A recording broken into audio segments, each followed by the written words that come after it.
Two of the largest Christian television networks on Earth were each built by a husband and wife team.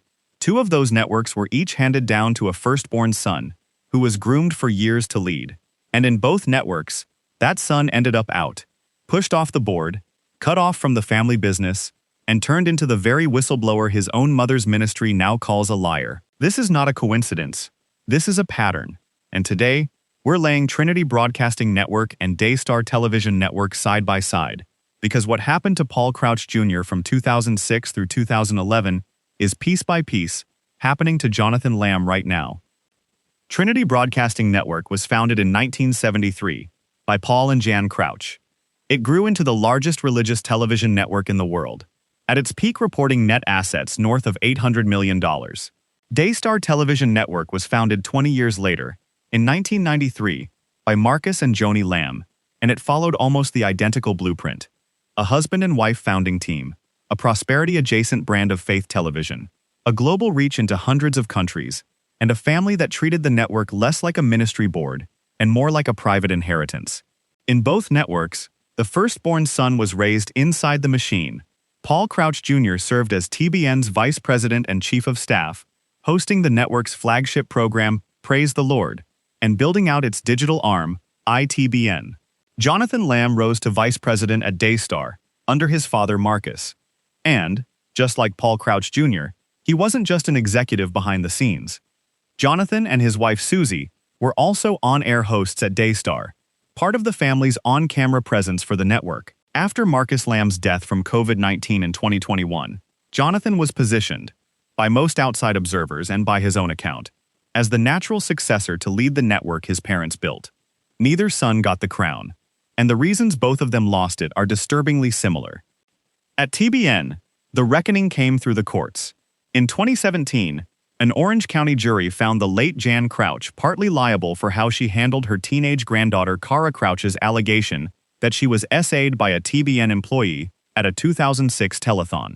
Cara testified that when she told her grandmother what happened, Mama Jan did not call police, despite being an ordained minister with a mandatory reporting obligation under California law, and instead blamed her granddaughter, reportedly demanding to know why she'd let a grown man into her room. The jury awarded Cara Crouch $2 million in damages. Trinity's own attorneys were left arguing, essentially, that Jan Crouch had been acting as a grandmother in that moment, not as a minister, an argument that still didn't stop the jury from assigning her the largest single share of the blame. At Daystar, the accusation is strikingly parallel, and it is still unfolding. Jonathan Lamb and his wife Susie went public in late 2024, saying that Marcus and Joni Lamb covered up the essay of their own granddaughter, Jonathan and Susie's 5-year-old daughter, allegedly at the hands of a male relative during a Daystar executive retreat in 2021. According to Jonathan and Susie's account, when their daughter's behavior changed and the alleged essay was disclosed, Joni Lamb urged them to bring the grandchild to her, rather than go to police. Joni Lamb has denied every part of that account, calling it fabricated and calling her son's motive obvious: bitterness over being passed over as Daystar's president after his father's death. In May 2025, the Colleyville Police Department closed its investigation, citing insufficient evidence and no outcry from the child herself. Though Texas law carries no statute of limitations on CSA, and Susie Lamb has said publicly, the case can reopen the moment new evidence surfaces. Two different networks, 2 different decades, 2 grandmothers at the center of an SA allegation involving their own grandchildren. One was found liable by a jury.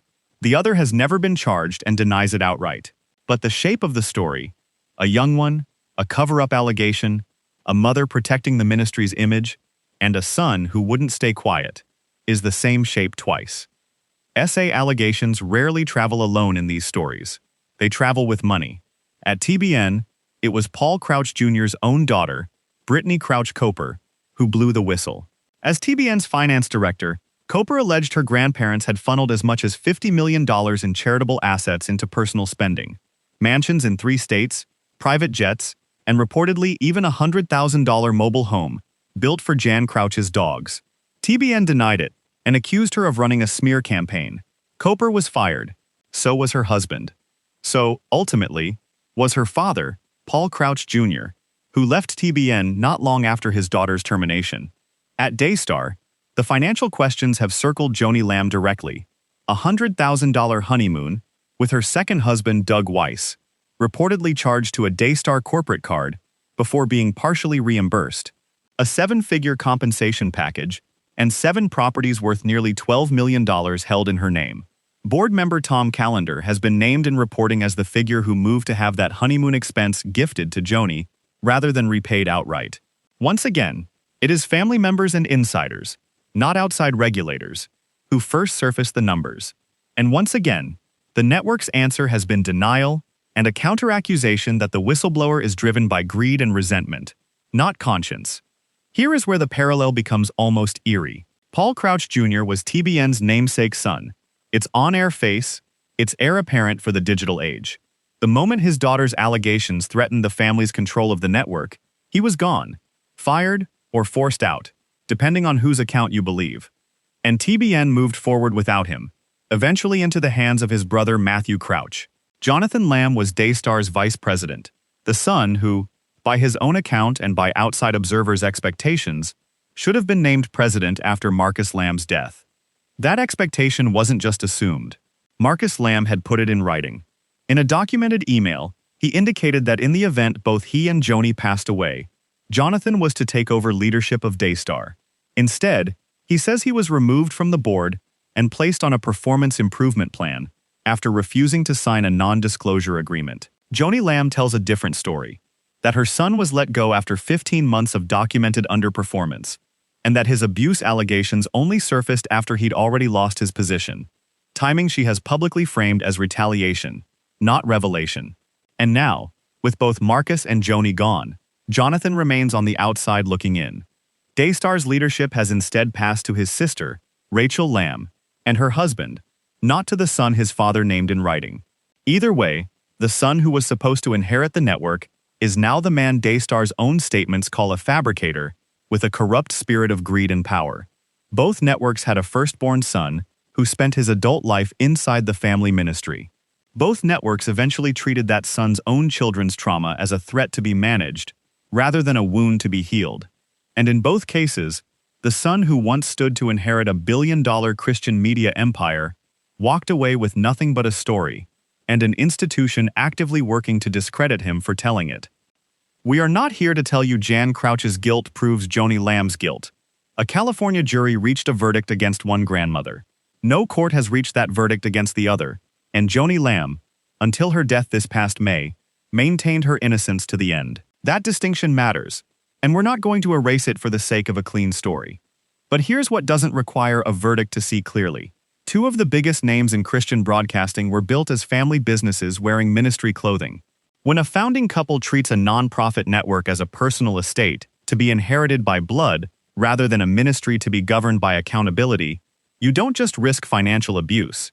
You build a structure where the people most likely to expose wrongdoing are the family's own children, and the people most equipped to silence them are the family's own parents. Paul Crouch Jr. lived that. Jonathan Lamb is living it right now. The tragedy isn't just that 2 sons lost their inheritance.